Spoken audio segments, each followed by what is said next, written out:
Hello and welcome to Hybrid, powered by chinkseyMEDIA. Tom is back in the domain. Greetings, good evening, Chinksey. A distinctly underwhelming performance.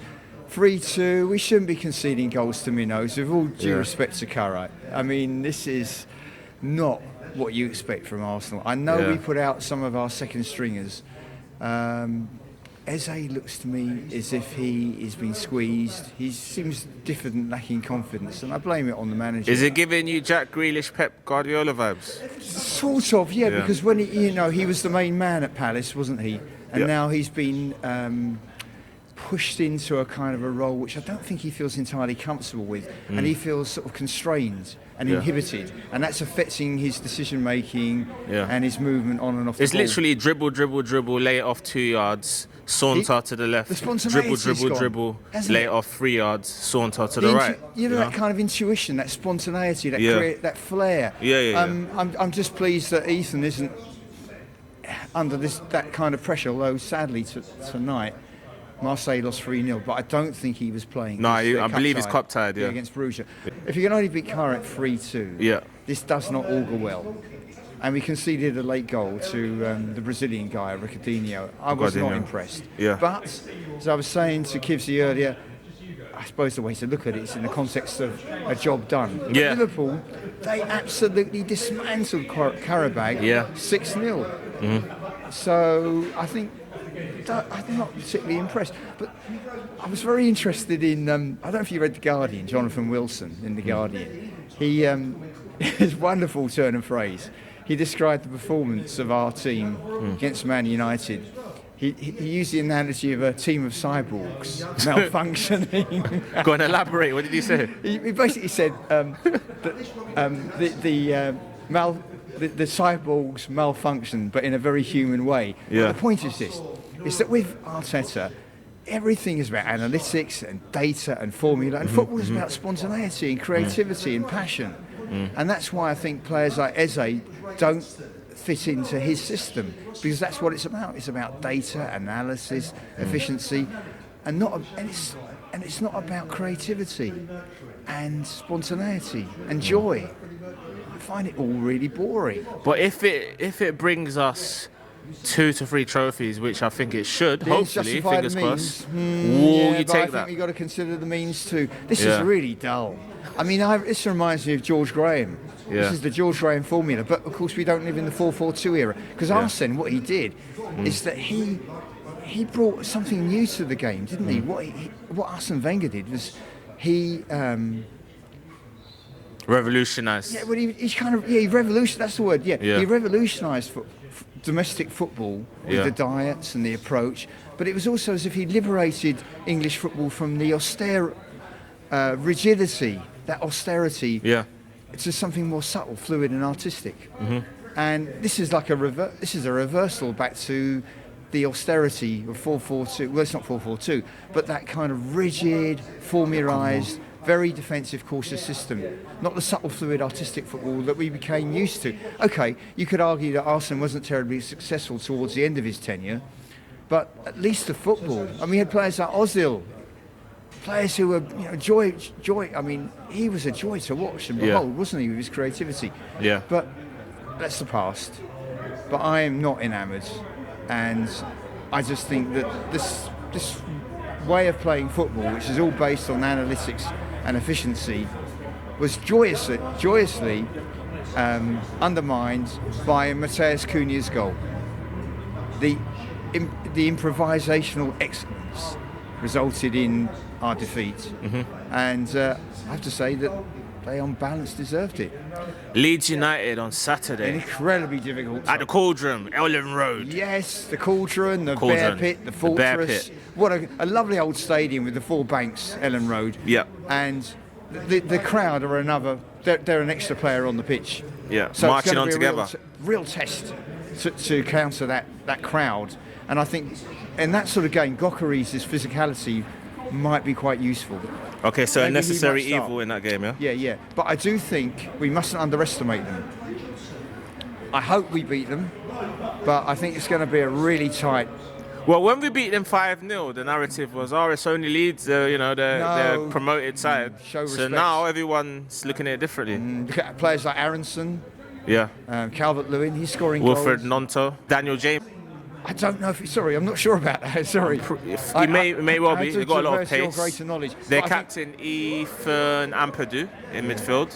But I think they're a really good side. Yeah. And they're clear of the relegation. Well, then they're sort of clear-ish of West Ham dragging everyone in. No, Your beloved West Ham. Oh, West Ham have got Chelsea. But I'm hoping that Chelsea will be suffering from fatigue after the Napoli game. Well, remember, they've got us on Tuesday. Yeah. So. But with West Ham, I mean, the thing is that Sullivan's pockets are shallow. I mean, they've just signed Traore today, that's it. Ex-Wolves, that's the connection with Nuno. He managed to squeeze into his West Ham jersey. Yeah. All those muscles. I saw a lot of comments saying, oh, imagine if Antonio and Traore were together. Rippling muscles. Yeah, shoulder barging each other. But I mean, West Ham, they're playing with a degree of verve and drive now and energy. I mean, Cristancio Somerville, ex-Leeds, he's been fantastic the last couple of games. And that young Potts, the two signings, Pablo and Castellanos. So I'm hoping we can see something in West Ham. But if they could beat... Well, Chelsea's, it's still going to be really tough because they got a fantastic midfield. Is it at the Olympic Stadium, right? It's at Chelsea. Oh, they don't do well against Chelsea traditionally. But look at them, and their midfield, Caicedo, Palmer, Enzo Fernandez. That's a very strong midfield. But still, I'm hoping the Irons will do something. I mean, it'd be interesting to find out what Big Dave and Nicky Hawkins think about that one. But difficult, very difficult. But tough game. On balance, I still think we should beat Leeds, but we must not. We should show them a lot of respect and don't underestimate them. They're a good side. Right, can I have a prediction for the Carabao Cup semi-final second leg here at the Emirates? Close. Are Arsenal going to clinch their place at Wembley in March on Tuesday? It depends if the sideball's turn up. Or do we have some sort of a bit more excitement, a bit of fluency? If the cyborgs turn up, Chelsea will win. How many cyborgs need to turn up for us to lose? That's the question. Well, I think for us to lose, they played like a bunch of cyborgs, didn't they? Yeah. Last Sunday. Yeah. Today was moderately better, but I mean the opposition, they were minnows, weren't they? So you can't really read too much into that. Sorry, with all due respect to Kairat Almaty. I just don't know. Look, I mean, what do I know about football? Why am I talking? Oh, you got a wealth of knowledge, sir. Sorry. But what I do think is that the pitch, out there on the pitch, who knows what's going to happen? There's so many imponderables, isn't there? It depends on the selection, but I do think Arteta, he's got to release the players a bit. Give them the opportunity to express themselves. I thought Madueke, he showed some good signs tonight. And I thought and Capier played well. You come on second half, right? I thought was it for Calafiori? Well. But I don't think that, Madueke is one of those sort of players. He's lacking confidence at the moment, but he's got something to prove against his old club, isn't he? But it's not. I don't know. I mean, look. A lot of teams go for a midwinter slump as well, don't they? So you've got to be fair. Man City are at the moment. I mean, Guardiola's injured, isn't he? Stones is injured. Rodri, the Welsh wizard, he's coming back from injury. So they're not looking that great at the moment, City, are they? Haaland's not scored for a few games, has he? Haaland's not scored. He's he'll be all right. But I think they should beat the pub team. But they've got a tougher opponents in Liverpool at Anfield. That should be a lot tougher for them.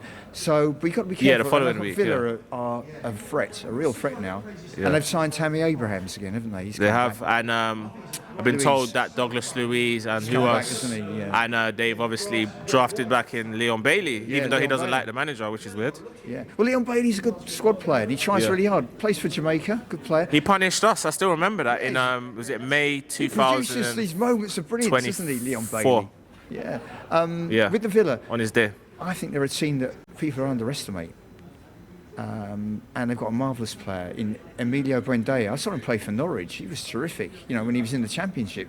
He had that injury and then he went to Bayer Leverkusen. He's come back and he's shown what a terrific footballer he is. And, of course, they've got Morgan Rogers. Yeah, they've just got a team of very good, strong, committed players. And good combinations. Just on the a bunch of very good players. Yeah. Which I think we've got undoubtedly a fantastic squad in theory. Yeah. But they're not weaving and gelling together. It's as if Arteta can't weave the threads together into a lovely pattern on the pitch. Did you know that Ezri Konsa is an East Londoner? Yeah, he went to Cumberland School. He's Manor Park. Yeah, Manor Park Cumberland's in just down the road from my school, Road Oaks. Yeah. We got. I mean, there's a lot of East Londoners. Yeah. Playing. Well, I mean, it's a hotbed. It always has been. You know, go back to the era of Jimmy Greaves and Bobby Moore. Jermain Defoe went to Bonaventures. Leytonstone, isn't he? Yeah. His brother Jade Defoe. I think. EscoBars.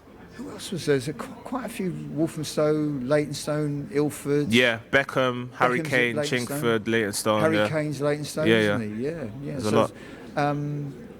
I think isn't he from Walthamstow? No, he's from the academy, but I don't know if he's actually from Walthamstow. You know, Myles Lewis-Skelly is actually from South London. It's a misconception that people think he's from. I thought he was from Ilford. No, he's originally from South, but he's moved around. But I had to look that up myself. Yeah, I've got that completely wrong. Like most things, most of my knowledge of football is romantic. This guy. And all of it's inaccurate. I do think that winter is difficult, but to quote Albert Camus, in the midst of winter, I finally realised that within me there lay an invincible summer. So I'm hoping. So we've got to hope. But I don't have. I'm really sceptical about Arteta and some of his tactics. It is really dour. Sorry, I should be more optimistic, shouldn't I? Well, I'm sure we're gonna get back to winning ways. We're gonna beat Leeds. Let's be optimistic, guys. Come on, you Arsenal. The season is long and onerous, and there are many challenges yet to come, and I'm sure we'll surmount them. I do believe in the squad of players that we've got. Bow. Cheers. Thank you very much for letting me express a few opinions tonight. Thanks for watching this video, guys. Don't forget to like, hype, comment, share, subscribe, and send some super chats. Help support the channel and place the W's inside the chat, just in there, just there this next to Tom. It's a wonderful forum for ideas and opinions. It's very democratic. And click a link on Tom's face. Just click it. That's it. And be sure to check out these playlists for more amazing videos only on Hybrid. Powered by chinkseyMEDIA.